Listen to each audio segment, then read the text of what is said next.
Hello, my friends. Hey, this is Rosa. Hopefully, your favorite real estate broker.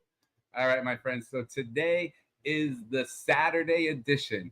I know that many of you are thinking, hey, listen, Rob, it's Saturday. I'm out here at the beach, I'm out here at the pool. Well, what's better than learning about you and a possible probate home sale, okay, while you're relaxing on a Saturday afternoon? And I am available as questions come up. You are more than welcome to ask me as many questions as you want. I am here, I am available, and I'm going to go over with you my free book. I'm not here to try to sell you anything, right? I'm here to give you knowledge, to give you help every step of the way, my friends. And this is what I do. So this is a book that I wrote, that I have a free link. I can give it to you digitally, no problem. Or I can even mail you a free copy if it's something that you would like. And I want to go over it with you. We're going to talk today about everything from dealing with inherited homes and some of the best practices on dealing with your family. That's a hard thing to do, right? And I'm going to give you some real life examples of clients that I have worked with, some of the things that I have gone through with people in inherited homes, dealing with old homes, concepts to know when maybe thinking about selling an inherited home. So if you think that some of this information might be helpful to someone that you care about, please make sure that you share it. Make sure that someone can get in touch with me quick, simple, and easy, and we can go through the details. Maybe how to work on distribution among family members. How about some of the downsides to inheriting a home? You might be like, well, Rob, what do you mean? I'm getting a home and there's a downside to it? Yes, there is, my friends. Maybe you don't want to deal with it. Maybe, I've seen family members have a lot of problems when they inherit homes, how they argue, how one person thought that they should be the one who's running the show, and the other person's like, no, I'm going to be the boss. I'm going to be the one who's running the show. So that might be something that we need to talk about. How selling a house in an estate differs from regular home sales. So we're going to talk a little bit about that. Determining the value of an inherited home. We're going to talk about that. 4 ways to sell your inherited house. Inherited home sales and taxes. Prepping an older home for sale. The small improvements that can gain you thousands. And even how we market an inherited home. So these are the things that I'm going to go over in this book that I do have available for you. So the first off, I want to tell you, I got to make sure this is clear. This is my little disclaimer. I'm not an attorney. In fact, I don't even play one on TV. I'm not an accountant. In fact, I don't even play one on TV. But I've been around just a little bit. You see, I got these gray hairs. So I might know a little bit about this stuff. And I'm here to help you. Now, if we get through a particular transaction, and you were my client, well, I would be putting you in touch with the right people right away. Yes, I am that person, my friend, that says I got a guy, because I do have a guy or a girl. I have a person who will be available to help you that are licensed or experts in that particular field. You see, we're going to go through real estate, the generalities of some of these things, the marketing, how to deal with the personality conflicts and so forth. So first off, what I want to do is I want to tell you, and this is right from my book, I want to basically tell you a little story about probate. Okay. And I'm going to go through my book and let's talk about these things. Now, as questions come up, please feel 100% free to ask me, put it in the comments. Hopefully I will see the comments I will get the information. We are on multiple streams right now. We are on Facebook. We are on YouTube. So, of course, if you ever felt like you needed to go on and see this again, just go on my YouTube page and go under my live streams. You will see it there. We are on Instagram and so forth. So here's a true story. I did change the names just for the sake of things. So recently, I met 3 siblings who were distraught because both their mother and father passed away within a 1-year span. This was the house that Michael, Kurt, and Kim lived in their entire childhood and into their teenage years. This was the home they would come back to as adults and bring their own children to spend time with their elderly parents. Now, Michael, he was the youngest of the 3 and was the executor of the estate. So he was the one that the parents felt, hey, let me put Michael in charge to pretty much deal with handling the tasks, such as safeguarding the assets, petitioning the court for probate, administering the estate, settling all claims, dispersing the remaining property, and much more, not to mention keeping the family, very important, keeping the family together. This was difficult for Michael because he's a busy professional. He has a young family that needs his attention, but still wanted to do the best he could for his siblings. So Kurt and Kim, they needed the money much more than Michael. They were fearful for the future in many ways. Neither Michael nor Kurt understood the probate process and were not sure what to do. Their main tasks were to cut the grass and help clean out the home. They were looking to Michael to handle all the financial information, the insurance, the real estate, and probate concerns to make them all 3 of them, as much money as possible. As you can imagine, this was a very emotional time for Michael, Kurt, and Kim. They needed guidance. They needed to trust each other. And you know how things can get sometimes between siblings. And they needed to trust whomever they came in contact with to help with the estate. They had spoken to a probate attorney who referred another real estate agent, Bill. Let's just call him Bill to them. Bill had been in the business for only about 3 years, had a total of only 9 closings, and was working in real estate part-time. Come on. The probate attorney was trying to help Bill grow his business. Bill admitted he didn't know anything about the process, the probate process. He was not familiar with how homes going through probate will demand different buyers, and told Michael all homes will sell eventually, so don't worry about it. Michael asked Bill to meet with his brother and sister as well to review the current situation.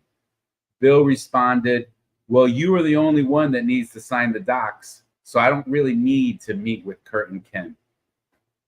That's not good, Bill. That was a true story. I changed the name. You're lucky. Michael did not feel right about Bill's experience and attitude. They needed someone to listen to them, to explain options, to discuss ways to save and make the most money possible with their deceased parents' most important asset, the family home. They were hurting and didn't feel as though they had anywhere to go for guidance. They needed more support. The probate attorney would give them bits of information as needed, but it just was not enough. They needed a caring, experienced, and motivated real estate professional. So guess what, my friends? Rob, Rosa, myself, I was up for the task. They asked me, Michael asked me, I changed his name, to rise to the occasion. Number one, I am a certified probate real estate specialist, and I have over 20 years in the business and have helped countless people get through the real estate duties of the probate process.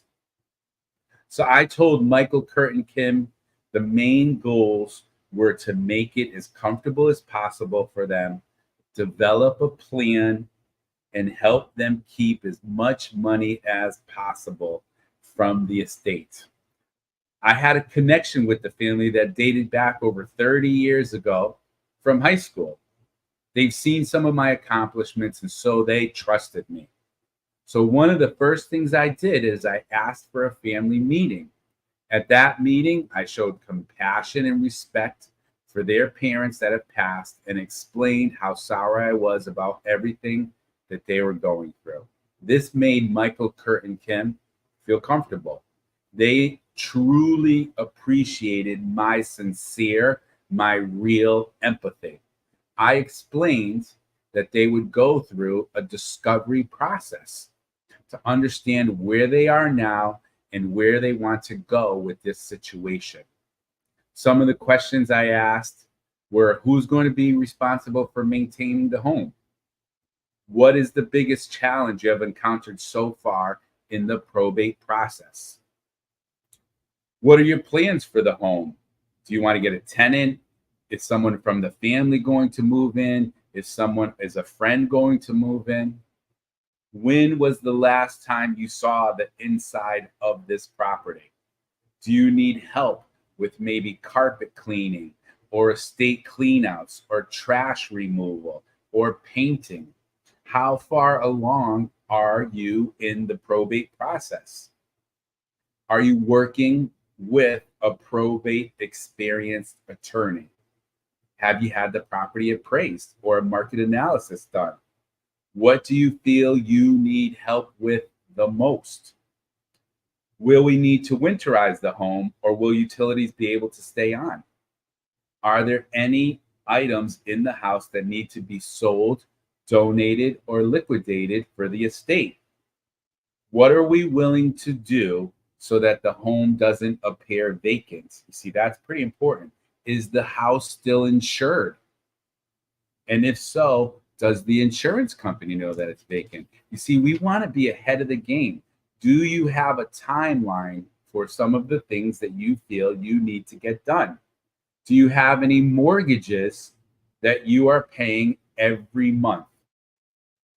Are all the beneficiaries in agreement? Who are all the heirs? Are they available to talk with? Where is a copy of the will? Is this the only property that the estate controls? So you see, there really are quite a few different things that we can do in order to make sure. And we have to think about these things to make sure that we're hitting all points and that everyone feels comfortable, that everybody understands where we are on things, what needs to be done, and that sort of thing. So what I noticed is that Michael, Kurt, and Kim, right, they didn't have the answers to many of these questions. What I noticed is that they did not previously think of many of these potential issues. Bill never asked any of these questions. And maybe Bill, I'm not here to disparage anyone. That's why I'm not giving you his real name. But maybe that other agent just wanted to sell the house quick and move on with his life. Not good. All right. So I was able to show Michael, Kurt, and Kim that there is some light at the end of the tunnel. I explained to them that I have a custom, assertive marketing plan for the home. As I began talking to them, I saw their eyes light up. I saw them feel that now they know they have a friend in the business. They have someone that's looking out for them 100%, and that I am going to be able to help them get to where they need and want to be. Okay? So, Michael, Kurt, and Kim, they came up with a plan right there in front of me to clean out the home. I even had a referral partner that would come over there and do the final cleaning, which they were really happy about. We started on a preparation plan for the home that day and started showings with a coming soon campaign within 14 days from that first meeting.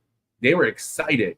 I started to give them from the very first week a weekly report, and I stayed in communication with all three of them.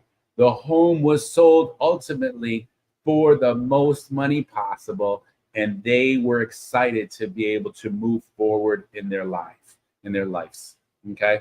So that's really the story of what I had about Mike and Kurt and Kim. But I do want to go through some of the things that we needed to discuss, some of the things that come up, right, in dealing with inherited homes. So once in a while, I'm going to show you again. I am not looking to sell this book. This is a free book available for you. In fact, what I call it, it's a free sleep aid. So if you don't sleep the greatest, you get a copy of this. I'll give it to you free. I give you the digital copy, or I'll mail you the copy. And at night, after 1 or 2 pages, my friends, believe me, you'll fall asleep quick, simple, and easy. No problem. All right. So let's start off on chapter 1 and talk a little bit about dealing with inherited homes. What are some of the best practices for families? Okay. So dealing with inherited homes is definitely a complex subject. There are several complex issues to resolve. And even if you did a web search for selling inherited property, you're easily going to get, at least I did, selling inherited property, more than 10 million results. Some of the things that will come up is, do you pay capital gain taxes on a property you inherit? What taxes are on an inherited house?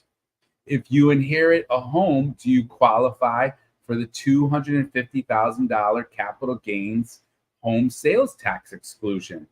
What to do when you inherit your parents' house, and what are the home inheritance issues? So it's not uncommon to really get bombarded with questions and not know what to do if you are the executor. Okay. At the same time, you might have a sentimental attachment to the property, and the sale could be very, very emotional. If it's a recent death, or even not a recent death, it could be very overwhelming to you. So because of the continuing property ownership obligations, such as property taxes, insurance, utility bills, household and grounds maintenance, in addition to a lot of other issues with the settlement of the estate, usually a rapid sale is often necessary and or best. You usually don't want to let that home linger out there for people to break into, for the mechanicals to break down, for the roof to start leaking. Getting a loved one's house ready for the market, definitely there's a lot of anxiety there. It's very emotional. It's very stressful. And it might include clearing out those treasured belongings and depersonalizing the room, which I know can be somewhat very difficult on the family. Then, right, there's the financial cost of making the necessary updates to attract buyers. Sometimes heirs, right, they have to deal with liens. They have to deal with hidden problems in the house, structure or systems. Maybe there's electrical issues. Maybe there's water coming in from the gutters. Maybe the sump pump is not working and there's water or mold in the house or in the attic. Maybe there's disagreements among beneficiaries about the sales price, or whether even to sell at all. You see, so there's a lot going on there.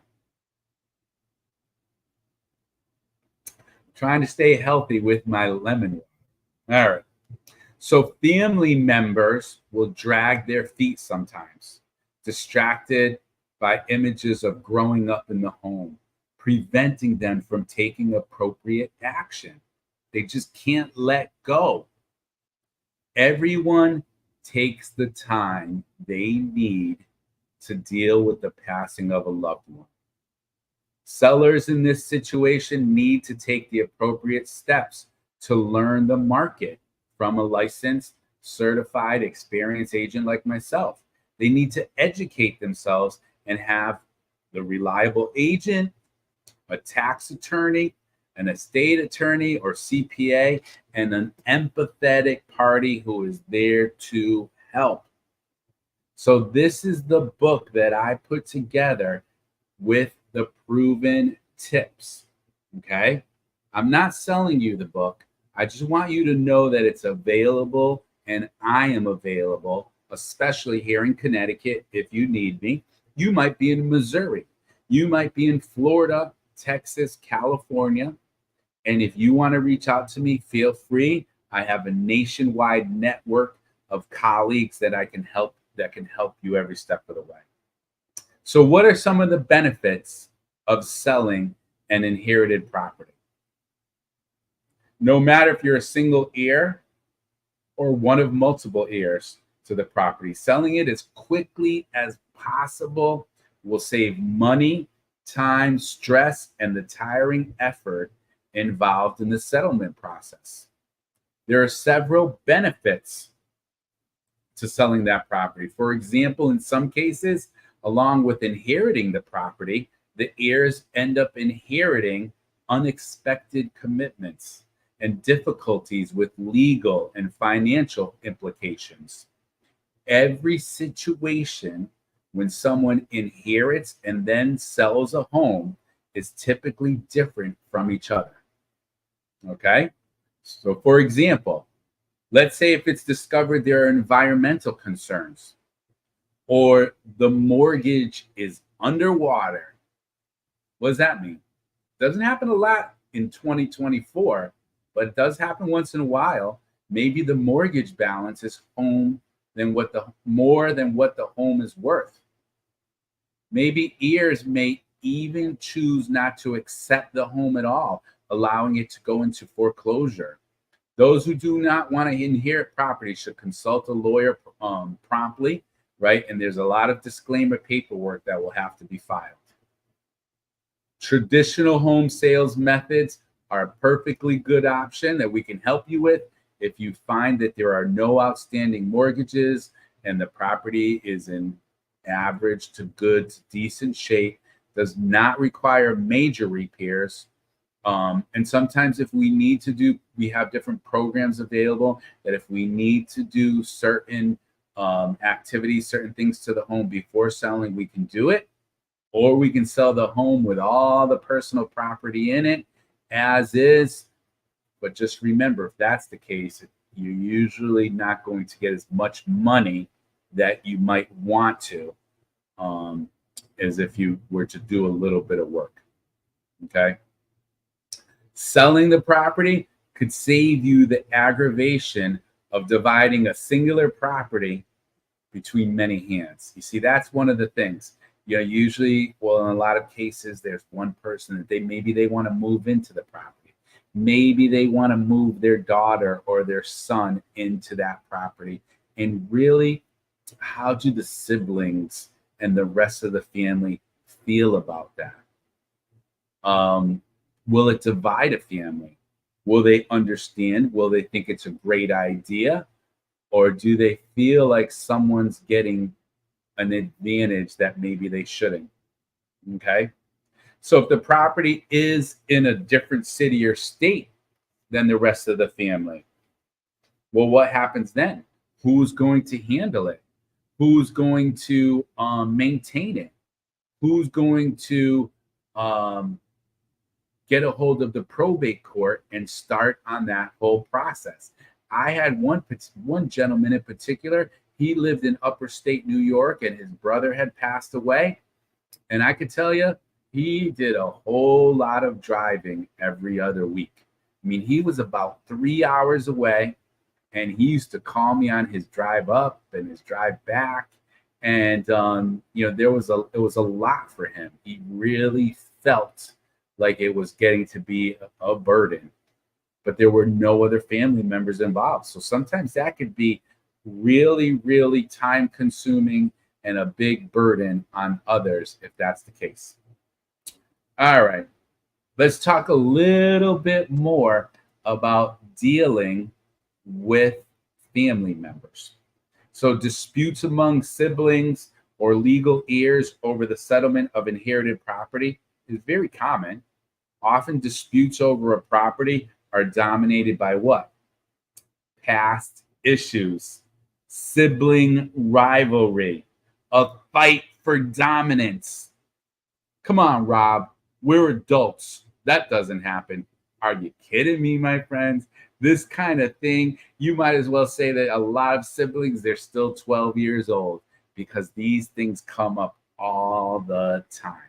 In fact, in many cases, I find myself that I am the therapist, I am the counselor for the family members to try to get them all on base and talk about a little bit about love and connections and what's important in the long run. That maybe, and it's not a maybe to me, we know the truth. It's not about the money necessarily. Everybody likes more money in their pocket, but the money comes and goes, and you can't take the money with you. Just remember that. All right. So it's essential that we really, I'm getting back to the book, ensure that disputes, disagreements do not lead to litigation.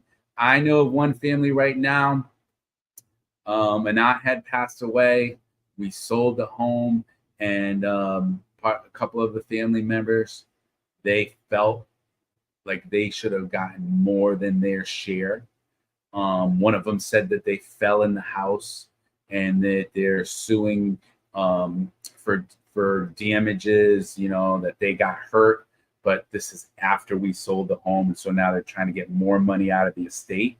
But what happens? It worsens the family situation. It creates uncertainty.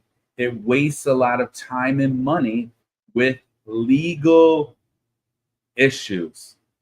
Believe me when I tell you, litigation could be very, very expensive, meaning going to court, and is not usually a peacemaker, right? So you want to try to prevent it whenever you can.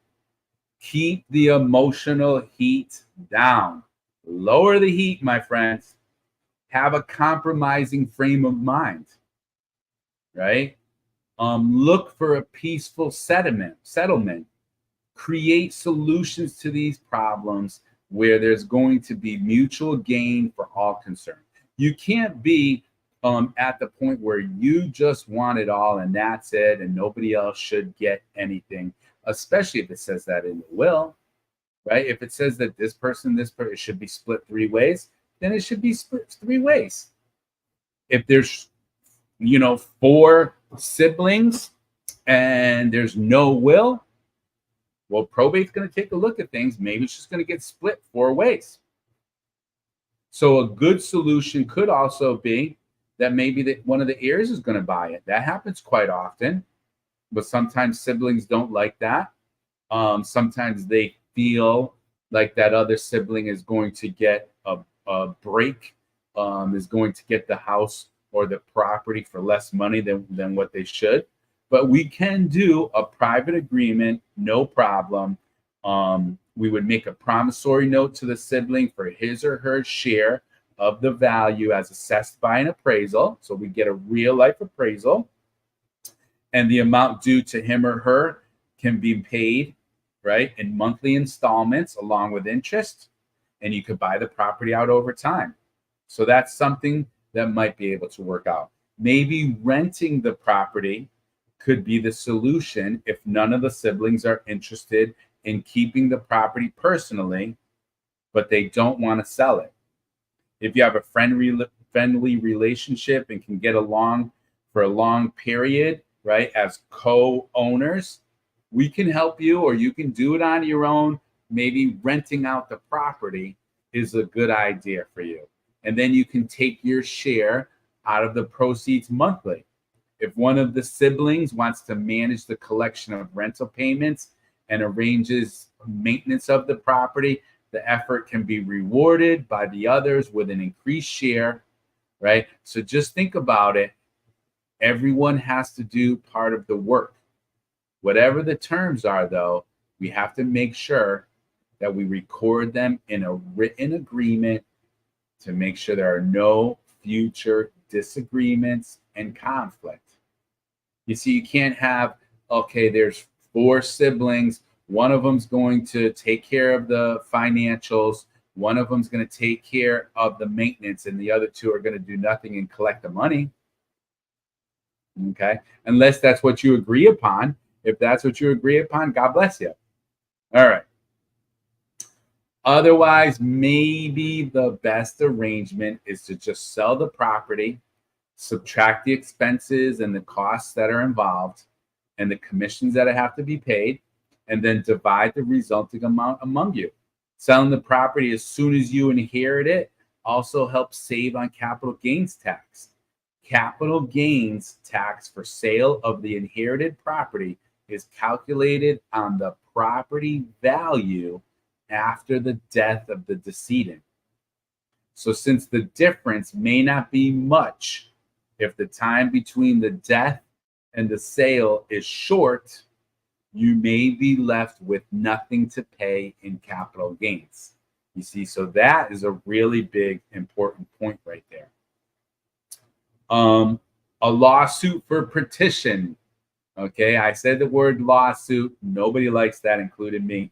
That might be the last resort for you to settle the inherited property if you cannot come to an amicable agreement with your sibling over the settlement. This is a very complicated process. The judge usually appoints a mediator first to get the property ready for sale. And if you're at odds with each other, you and your siblings might not be able to do this. So that's important as well. Holdovers. Okay. Well, what's a holdover? A holdover is a person who might be living in the estate. So if one of your siblings or even yourself is living in the property, you need to come to an agreement with all the heirs regarding whether that person will continue to live there or vacate. I had a big problem with that a couple of years back, where one of the brothers would not move out of the house. In fact, as soon as the parent passed away, as soon as the mother passed away, the brother got rid of his apartment and moved into the house because he figured, oh, I'm going to live here for free. And what do you think happened? The 2 brothers went to war. It was absolutely terrible. Okay. So the terms have to be drafted if someone's going to live in or move into that house. If the right to remain there is mentioned at all in the will, then it cannot be challenged usually. Of course, you have to talk to a lawyer about that. If you have to try to challenge it, the necessary legal proceedings have to be gone through. If the decision is made to sell the property, then the property must be vacated in a definite timeline so that we can take care of the sale. If the occupant wishes to continue residing there in the property despite the sale, then we have to deal with it accordingly. Okay, because what's going to happen is usually, unless it's an investment property, that's going to hurt the sale pretty bad. All right. Let's talk, and please, as we're going through this, I want to remind you that I have this book available to you free of charge. All you need to do is let me know you want it, and I will be able to make sure that I send you a copy either digitally. I can send you the link, or I can put one in the mail to you. You just have to let me know, free of charge. Okay. So how do we split up the items inside? So decisions pertaining to the settlement of the property or the division of its contents among the legal heirs must follow the guidance given in the will. You see, that's why these wills are so important. Where there is no will enacted by the owner of the property, then the state's laws regarding intestate succession will come into play. If either the will or the law requires the estate to be divided equally, the heirs must act accordingly. All right. Sentimental objects are invaluable to those they are valuable to. Okay. So, what's important to you? Is it your jewelry? Is it your china? Is it a painting? So, make sure that the settling of those things should happen out of the legal conventions and agreement between the siblings. Okay. It's very, very hard for people to come up with the value sometimes of a particular item. About 3-4 years ago, I had a couple of siblings who believed that a couple of these paintings that they had were worth so much money. But we even reached out, because I have a preferred partner here with Berkshire. We reached out to an appraisal for paintings, and they basically said it wasn't worth anything. And the 2 of the 4 siblings, or 2 of the 5 siblings, could not believe that. They were like, no, it must be that your person doesn't know what they're talking about. I said, listen, you can get another appraisal. You can go to some kind of art gallery and try to figure it out. This is what this person said. I don't meet with these an art appraisal every single day. Okay. But, I can definitely tell you the value of a property, at least 99.8% here in Connecticut, right? The challenge that comes with the valuation of the property is really all about how it's going to be split up, because we need to make sure that all the parties agree, and that, selling the property, are they going to divide the proceeds? Are they going to keep the property and share its use? And how is that going to be divvied up? So if a sibling wants to hold the property, then the others can get cash equal to their share of the property or other assets as it may be decided. Ultimately, everyone involved in the deal walks away with his or her share of the property in the right proportion. You see, that's important. Dealing with the leftover items in the estate could be very laborious, like we talked about, and a bothersome job, really hard to deal with while attempting to settle a property. So, we might need to categorize the items. We might need to get someone who deals with estate sales. We might need to donate some of those things, or really just throw them away. Okay. So we're going to put that effort through every step of the time. All right. So that's where we are so far. Let's continue on. We'll discuss some of the concepts to know when selling an inherited home. All right. So there's a few legal concepts and other issues you should make sure you know about when selling an inherited home, so that you can make informed decisions and avoid complications. Once again, it's written in my description. I'm not an attorney, so I don't even play one on TV. So when the time comes, if you were to ask me the very specifics, we are going to have an estate attorney, a probate attorney, someone who is licensed to deal with law, to give you the exact details. Okay. But here's some of the concepts. So, of course, a will. Now, everybody thinks they know exactly what a will is, but let's talk a little bit about wills, and let's talk a little bit about the definition, how they work. So most houses that are inherited are passed at the owner's death by the terms of that person's will. A will is a person's last chance to do whatever they wish with their property. It is a legal document with the authority to dictate the disposition of a person's property at death, and is very difficult to contest, no matter how apparently unreasonable its terms may be. Yes, my friends, someone of testamentary capacity, quote unquote, which means sound mind, okay, really can leave a huge, massive fortune to a charity or a favored pet, bequeathing nothing to children or other relatives. Could do whatever they want for the most part.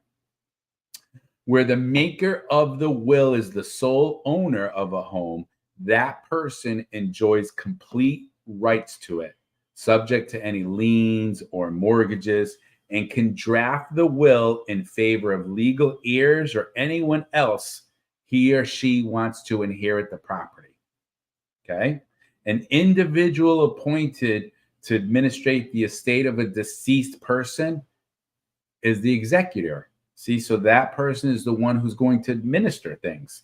The executor's main duty is to carry out the instructions and wishes of the deceased. The executor is appointed either by the maker of the will or, in cases where there was no prior appointment, by a court.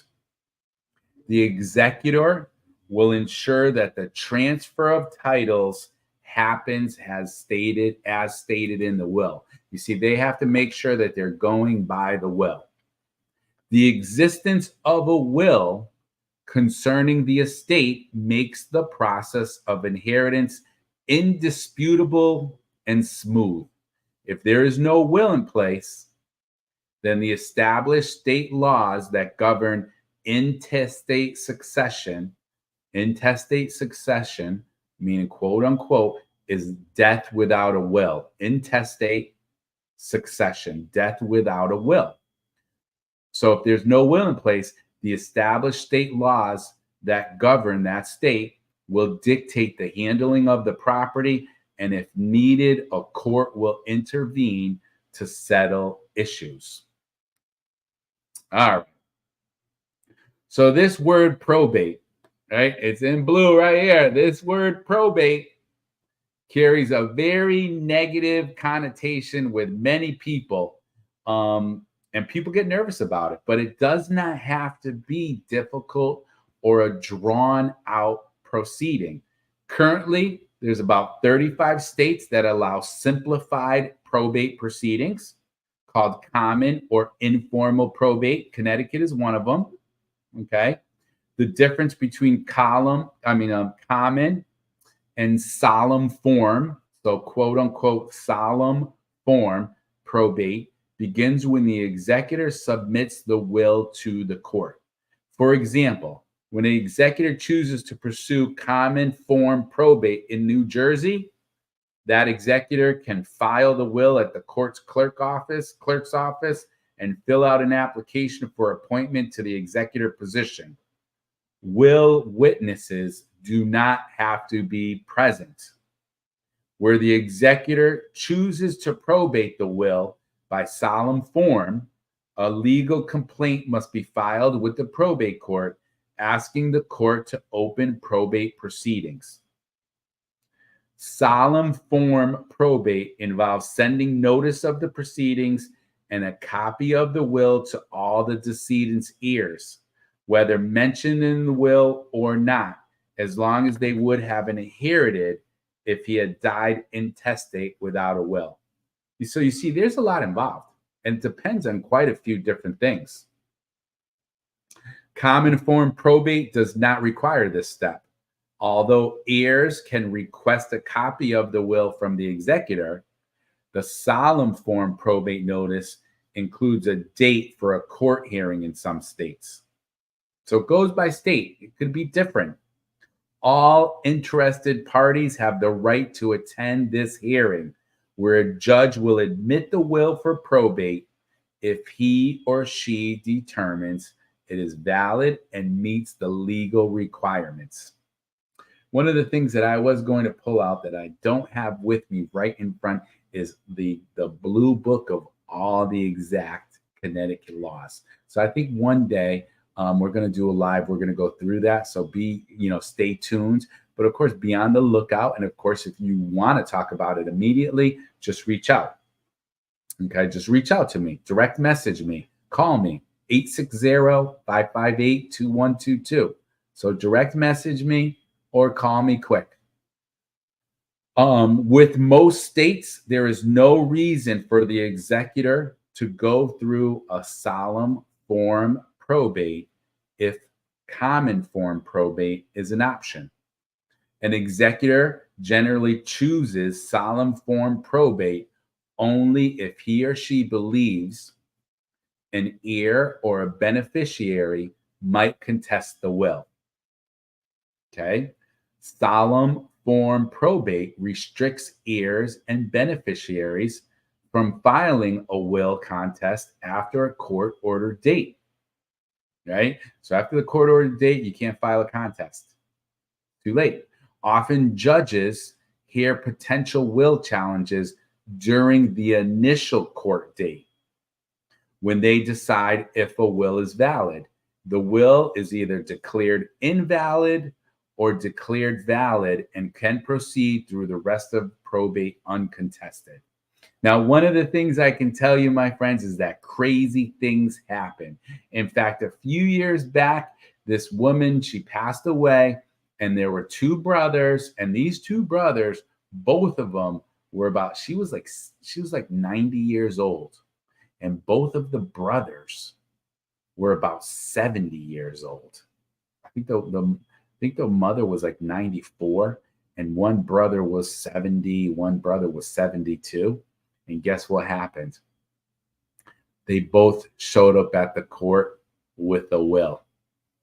But the will from each one of them was different and signed supposedly by the mother. One brother had a will that was signed by the brother that he's going to get everything. And the other brother had a will signed by the mother that he's going to get everything. So crazy things can happen. All right. In common form probate, heirs generally have years to decide if they want to contest the will, which can leave the estate in legal limbo. Even after the estate settles and closes, there remains the possibility that an heir might file a contest to reopen it again. For example, Georgia allows heirs 4 years in which to contest a will probated by common form. Now, I did this book a while ago. If something has changed, and I'm not an expert in Georgia, but that was one of the things that came up when I did some research, then, let's talk about it. But reach out to that lawyer, reach out to that estate attorney, or if you need to know, if you need to have a real estate specialist, let me know. I have people who can help you. I have a guy, right? I got a guy. Come on. Now, beneficiary distributions made through common form probate are not final until the challenge deadline passes, and that could be up to 4 years. This means a beneficiary can receive an inheritance only to have no choice but to return it to the estate years later if another heir successfully challenges the will. With cash inheritances, the money could easily be long gone by that point, my friends. Come on, you know that. So real estate, when it comes to real estate or tangible assets, maybe a car, well, what might happen? By then it could fall into disrepair. Executors who are smart generally will not risk this and will ask the beneficiary to sign a binding agreement to return the inheritance to the estate if necessary, or request solemn form probate. So there's a lot there, my friends. Now, if the executor mentioned in the will is unable, maybe you're unable, maybe you are unwilling to serve, then an appendix will be created to appoint the new executor. However, before the appointment of the administrator, there should be a declination letter or a decline letter from the executor, if he or she is still living and not incapacitated. Okay? In this event, what's going to happen usually is that the executor can be selected by a majority of the beneficiaries. You see, things start going step by step. For the sake of minors or incapacitated heirs, the court appoints a guardian ad litem, which is just a fancy way of saying someone to look out for the interests of the minor, right? Of the minor's heirs. Okay? Of the minor's heirs. Probate is not required when there's no property to be divided under the terms of the will, and the testamentary letters are not necessary to take control of assets in that case. All right? It is essential to file the will of the deceased with the probate court. You need to do that. Unlike bank accounts, real estate properties will not automatically pass on to a surviving co-owner. You know, I'm sorry to say I've had to do that probably like I'm going to say 5 or 6 times now in 24 years, where I actually went to the probate court with the surviving spouse. All right, with the surviving spouse. And it's not a happy situation. You know, it's very sad, it's very hard, but doesn't happen automatically. So to transfer the title of an automobile, probate is not needed, but real estate transfers require it unless it's something out of the ordinary. In the absence of a will that names an executor, state law will list people who can legally discharge the responsibility. If there is a necessity for a probate court proceeding, then the court will choose the administrator based on a priority list. Okay? So this intestate succession, quote unquote, intestate succession, which means someone who passes away without a will, laws will vary between states as to what happens to a deceased person's property who dies without enacting a valid will. If the deceased person was married, the surviving spouse will get the largest share of the estate. In cases where there were no children, the surviving spouse inherits the entirety of the property. The laws of every state will dictate how children and other heirs inherit the property differently, and will need to be studied to make sure you fully understand the state laws.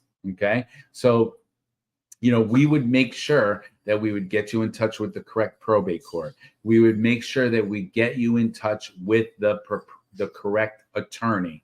We would make sure that we get you in touch with the correct CPA or accountant to make sure we understand all the full picture, all the implications. So let's talk a little bit about taxes. All right. Nobody loves taxes, or do they? Does anybody love taxes out there? So once again, before we get started on taxes, if you find this information to be helpful, if you find that someone you know or care about needs this information, I do have it available free of charge. I'm not selling the book. All right. I'm not selling the book. I'm giving the book. I have a digital version, which I can get to you immediately. I have a printed version, which I can mail it to you. All you need to do is direct message me and ask for it. Okay. This live will be on YouTube. If you ever need to go back to it, if you ever need to message me, it probably would be easy to do it there.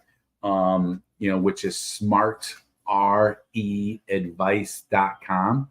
Again, that's smartreadvice.com. And I'm going to put this so that it's streaming along the bottom. All right. So again, what we're doing here is we're trying to give you honest, hearing real estate advice. That's what we're trying to do. about probate. All right. So let's talk about taxes. Let's keep on moving forward, my friends. While the authors of a will pass on their property with the best of intentions, inheritors often must spend a great deal of money, effort, and time if they want to keep the property. The tax burdens accompanying inherited property are frequently a matter of concern and confusion. So while you inherit a home, you need to know what kind of taxes are attached to the home and what your obligations may be. Note that there are many different tax laws from state to state, and we have to make sure that we understand the ones that you're going to go through. So here are some of the broad categories of taxes applicable to inheritance. So the first one is estate tax. So the estate tax in the United States is a tax on the transfer of the estate of a deceased person. The tax applies to property that is transferred via a will or according to the state laws of intestacy, right?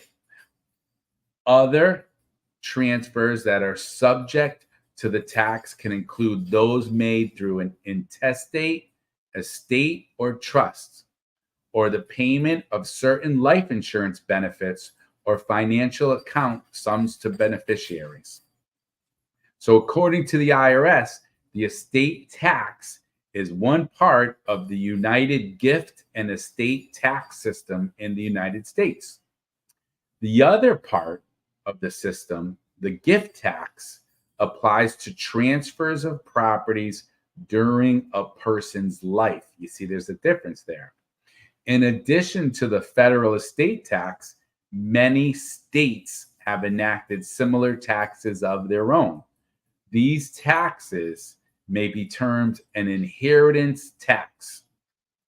If an estate is left to a spouse or a federally recognized charity, the tax usually does not apply. In addition, a maximum amount varying by year to year can be given by an individual before and or upon their death without incurring federal gift or estate taxes. And that's up to $11.2 million for married couples, half that amount for individuals. The annual gift exclusion amount is $16,000 for 2022. Okay, so the annual gift exclusion amount is $16,000 for 2022. Inheritance tax. Heirs pay federal inheritance tax on the net worth of their inheritance. The net worth is the gross value less certain deductions. A mortgage that must be paid off on an inherited house, for instance, or a marital deduction for a property inherited by a spouse. If the result is more than the IRS exemption amount for a given year, the heir must pay an inheritance tax at the federal income tax rate for the non-exempt amount. All right, property tax. So heirs may have to pay property taxes as soon as they inherit a real estate home or property, and will have to pay for them as long as they own the house. So many states cap how much the assessed property value can rise from year to year. But when someone buys or inherits real estate, it will be reassessed at current market value. Even if subsequent assessments are capped, the initial reassessment can result in heirs paying thousands of dollars more in taxes than the previous owner. Some states might allow an exemption, some states might not.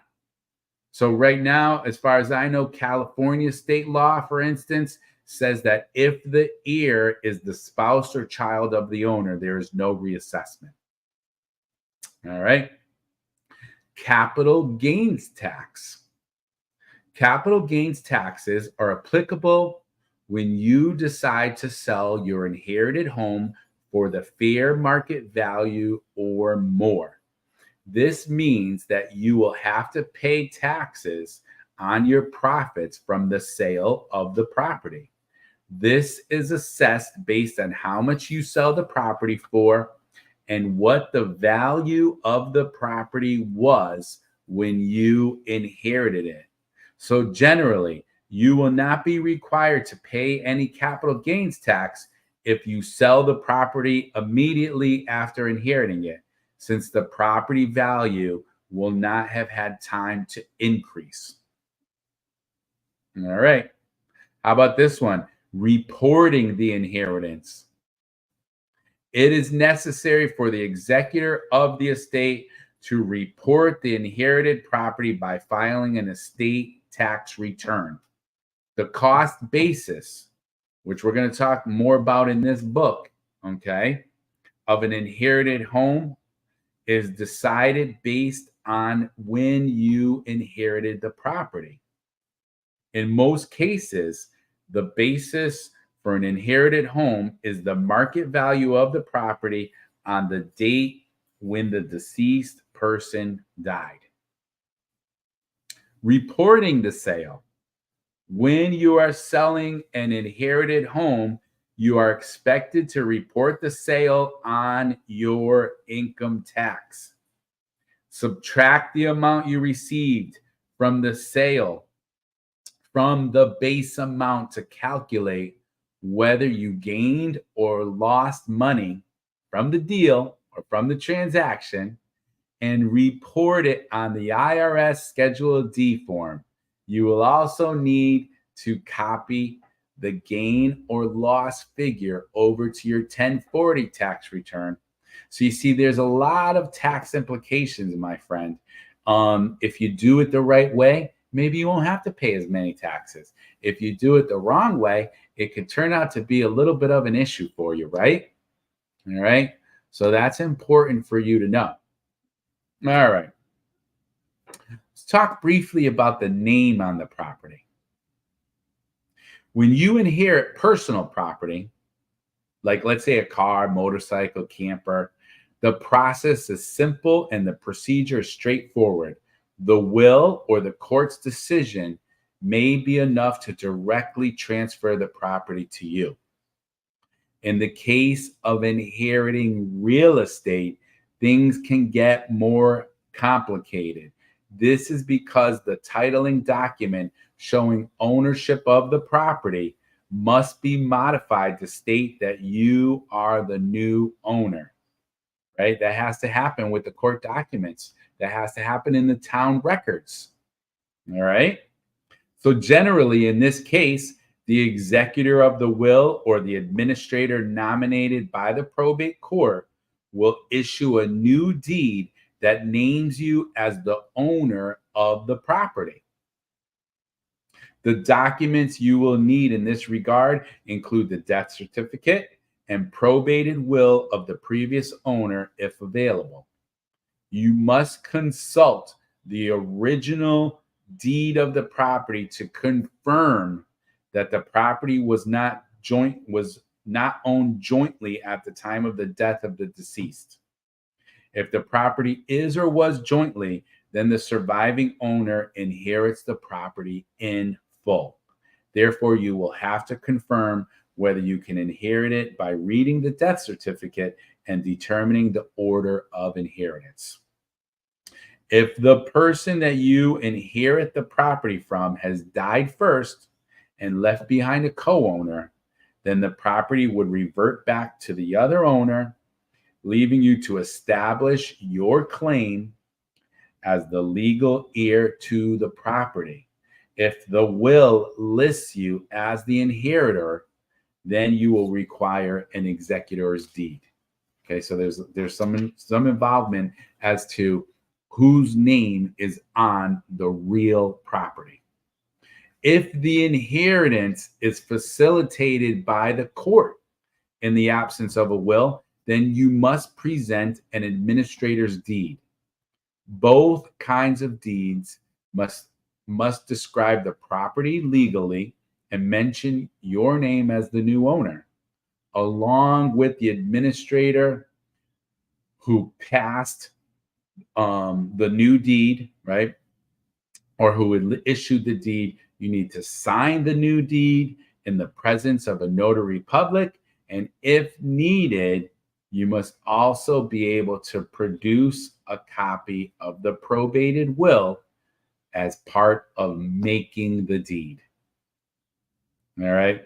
So, as you can tell, there's a lot of different information as far as the taxes on the property, the inheritance tax, the property tax, the capital gains tax. How do you report the inheritance? How do you report the sale? What's the name on the real property?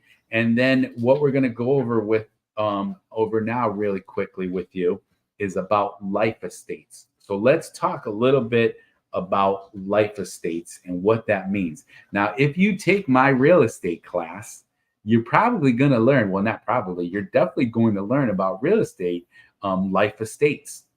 Okay.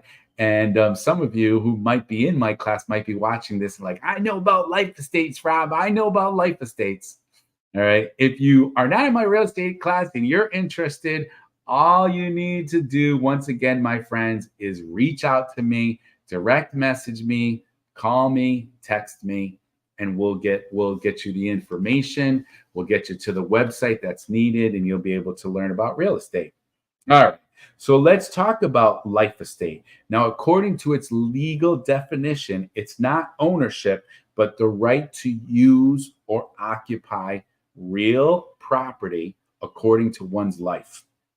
Often, this is given to a person like a family member by deed or as a gift under a will, with the idea that a younger person will then take the property upon the death of the one who receives the life estate. Okay? Upon the death of someone else. Probate v is another term, right? So there's legal life estates, there's probate v. So title may also return to the person giving or deeding the property, or to his or her surviving children or descendants upon the death of the life tenant. So that's called reversion. So here's the example of a life estate. Let's say, someone says, I grant to Sally Smith the right to live in this property at 20 Main Street until her death. So Sally Smith can live there until her death. Or I give my daughter, Sadie Smith, the said property subject to the life estate of Sally Smith. This means maybe Sally's the mother, Sadie's the daughter. So Sally gets to live in the house until she dies. And then the woman's daughter, Sadie, will own the property. All right. So it just depends. Or maybe they say, well, after Sally passes, I want the property to come back to me. That's reversion. Okay. Or it's going to go to a third party. Maybe it's going to go to the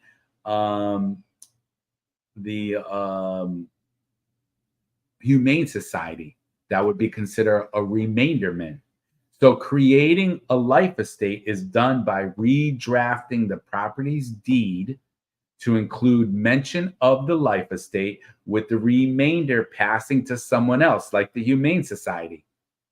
So like any other property transfers, both parties must sign this deed, have it notarized, and then submit it to the recording office of the state. Such a document should be prepared by who? A competent real estate attorney. So, it's not going to be done by me. It shouldn't be done by a real estate agent. It needs and should be done by a competent real estate attorney. And if you need that person, I have one available. Okay. Living trusts have come to replace the role played by life estates, which are not as commonly used today. However, there are some advantages to this form of inheritance. So, example, this method is useful to the heirs as a means to increase the property's value following the death of the decedent. A life estate can also help avoid probate. which is a legally required process to transfer the property from the deceased to his or her descendants, but which can be sidestepped by using a life estate instead. Since it is not technically called an inheritance, a life estate can also be called an instant transfer. So that's kind of interesting. Need to get a little deeper into it. There are, of course, tax implications when using a life estate. Section 2036 of the Federal Estate Tax Code treats life estates as a gift. The gift tax must only be paid if the value exceeds a specified amount. If the value or if the property is sold after the end of a life estate, there is no net gain that needs to be reported on taxes because of the value step up. So in case your property total property value is more than $1 million, or if the property is in a different country or state, you should absolutely take cautious approach to drafting a life estate and retain the services of a competent attorney. All right, my friends. So once again, this is my book that I love to give to you free of charge, Navigating a Probate Home Sale. I'm available if you need me. If you don't know me by now, hopefully I'm Rob Rosa. Hopefully your favorite real estate broker. And I'm available to help you, whether it's discussing these properties, whether it's discussing probate, whether it's discussing mortgages. I have a person for that. Whether it's discussing the real estate school or even credit repair. So feel free to reach out to me if you need me. I hope you're having a blessed day. God bless you, and we'll talk to you soon.